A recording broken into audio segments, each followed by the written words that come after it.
নমস্কার বন্ধুরা, আরও একটি নতুন ভিডিওতে আপনাদের সবাইকে স্বাগত।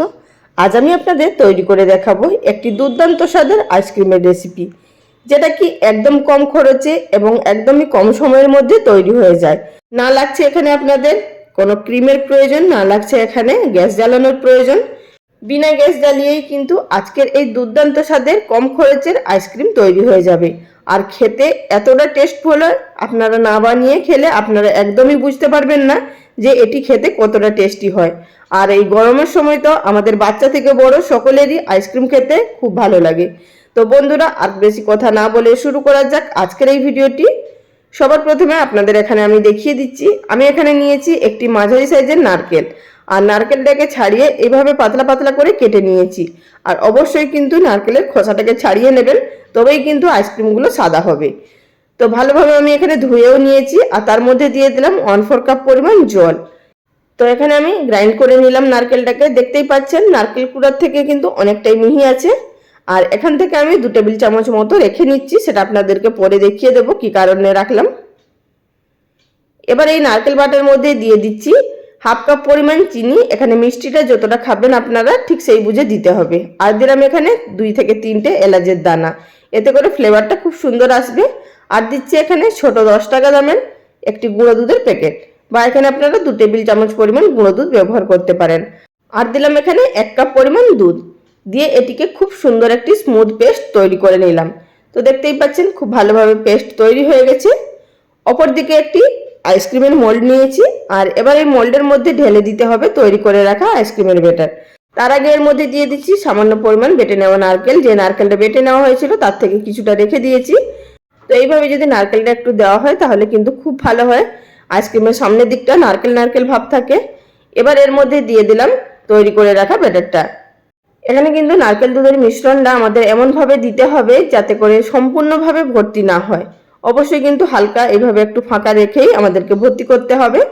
আশা করি সেটা দেখে বুঝতে পারছেন।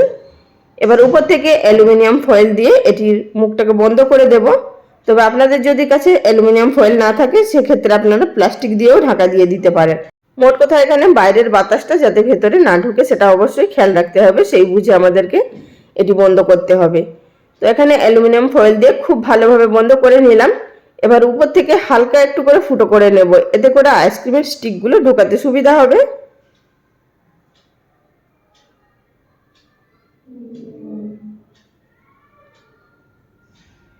এবার এর মাঝখানে আমি দিয়ে দিচ্ছি এক একটা করে আইসক্রিমের স্টিক।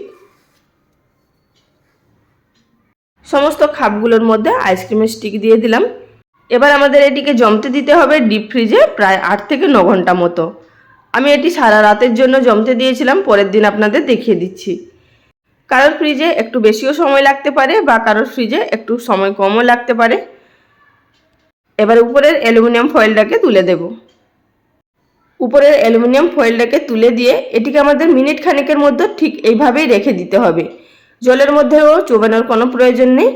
এইভাবেই মিনিট খানেক মতো রেখে দেওয়ার পরেই কিন্তু খুব সুন্দরভাবে এটি আমাদের আইসক্রিমগুলো বেরিয়ে চলে আসবে। আর যদি জলের মধ্যে রেখে দেন তাহলে কিন্তু সামনের দিকটা গলে যাবে। সুতরাং এইভাবেই রেখে দেবেন। আর অনায়াসে দেখতেই পাচ্ছেন উঠে আসছে, প্রত্যেকটা আইসক্রিমই এইভাবে একদম সমান শেপে উঠে আসবে। আর যদি আপনাদের বাড়িতে আইসক্রিমের মোল্ড না থাকে সেক্ষেত্রে আপনারা যে কোনো গ্লাসের মধ্যেও জমিয়ে নিতে পারেন সেম পদ্ধতিতে। বন্ধুরা, এর আগে আমি আপনাদের সঙ্গে অনেকগুলো আইসক্রিমের রেসিপি শেয়ার করেছি, সেগুলো আপনারা দেখে নিতে পারেন। আইসক্রিমের প্লেলিস্ট করা আছে, বা আপনারা চ্যানেল থেকেও দেখে নিতে পারেন। তো বন্ধুরা, আপনারা এখানে আইসক্রিমগুলো দেখেই বুঝতে পারছেন যে কতটা পারফেক্টভাবে তৈরি হয়েছে। আর এইগুলো যদি নিজের হাতে তৈরি করে বাড়ির ছোট থেকে বড় সবাইকেই যদি খাওয়ান তাহলে কিন্তু তারা ভীষণই আনন্দিত হবে। তো বন্ধুরা, রেসিপি কেমন লাগলো অবশ্যই লাইক কমেন্ট করে জানাবেন। আজ এই পর্যন্ত, আগামী দিন কোনো এক নতুন রেসিপি নিয়ে আবারও হাজির হয়ে যাব। সবাই ভালো থাকবেন, নমস্কার।